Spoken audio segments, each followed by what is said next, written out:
Alors aujourd'hui, on va s'intéresser à une maladie au nom assez imagé, on va dire, le syndrome du veau-bœuf. Mais ce qui est fascinant, c'est que ce syndrome cache un autre nom, un surnom beaucoup plus étrange qui nous emmène bien loin des fermes. Oui, parce que dans le milieu des éleveurs, on l'appelle la maladie de la hyène. Non, non, vous avez bien entendu, la hyène, comme l'animal de la savane. Et c'est justement ce mystère, le pourquoi de ce nom, qu'on va décortiquer ensemble aujourd'hui. La question est donc posée. Quel peut bien être le lien entre un veau d'élevage et une hyène?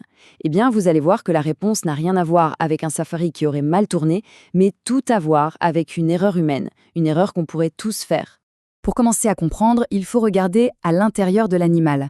Ces radios-là, ce sont un peu les pièces à conviction. On voit très clairement que les cartilages de croissance, c'est-à-dire les zones qui permettent aux os de s'allonger, se sont refermés beaucoup, beaucoup trop tôt. C'est un peu comme si les ouvriers d'un chantier arrêtaient de construire un immeuble alors qu'il n'a que 2 étages. Ok, voyons un peu plus en détail comment cette maladie se manifeste au quotidien. Quels sont les signes qui doivent vraiment mettre la puce à l'oreille? En fait, tout se joue en quelques mois à peine. Vers 3 mois, on commence à voir une démarche un peu bizarre, que l'on appelle en saut de lapin. Et puis à 6 mois, là, le diagnostic devient évident. Les pattes arrière restent courtes, le dos se voûte, et le veau prend cette silhouette si particulière qui rappelle tragiquement celle d'une hyène. Le pronostic, lui, est terrible, parce qu'à ce stade, c'est déjà trop tard. Les dégâts sont faits et ils sont irréversibles. On a donc une maladie qui déforme littéralement les veaux. Mais d'où est-ce que ça vient? Eh bien, la réponse ne se trouve pas dans un pays lointain, mais bien plus près, dans ce qu'on leur donne à manger. Le vrai coupable, il a un nom un peu barbare, l'hypervitaminosa. En français simple, ça veut dire une intoxication, une surdose de vitamine A.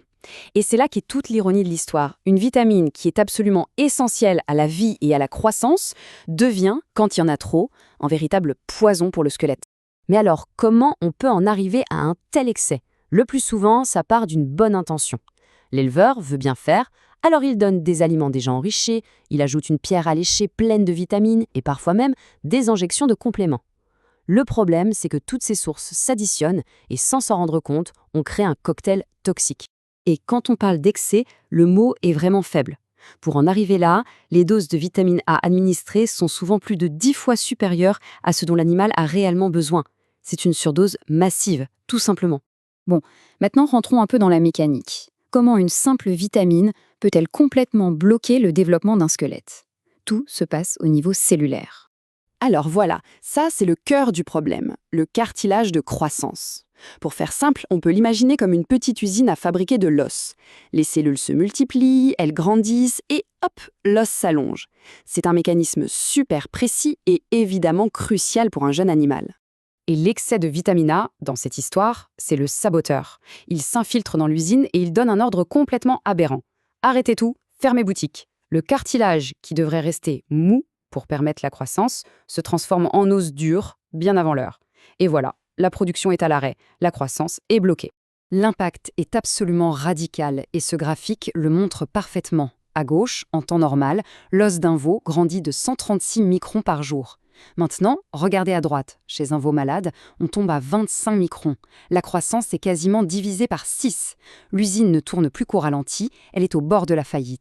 Mais attention, l'histoire n'est pas finie. La vitamine A est le principal coupable, c'est vrai, mais elle a souvent un complice. Un autre nutriment, très connu lui aussi, qui va rendre les choses encore pires. Les études en labo sont formelles. Si on donne juste un excès de vitamine A, on peut déclencher la maladie. Si on donne juste de la vitamine D, même à haute dose, il ne se passe rien. Mais regardez la dernière ligne. Quand on mélange les deux, non seulement la maladie apparaît, mais en plus elle est plus rapide et beaucoup plus sévère. En fait, la vitamine D, c'est le complice parfait. Elle n'est pas à l'origine du crime, mais elle aide le criminel. Elle va aggraver et accélérer les effets toxiques de la vitamine A. C'est un peu comme si la vitamine A était l'étincelle et que la vitamine D, c'était le bidon d'essence qu'on jette dessus.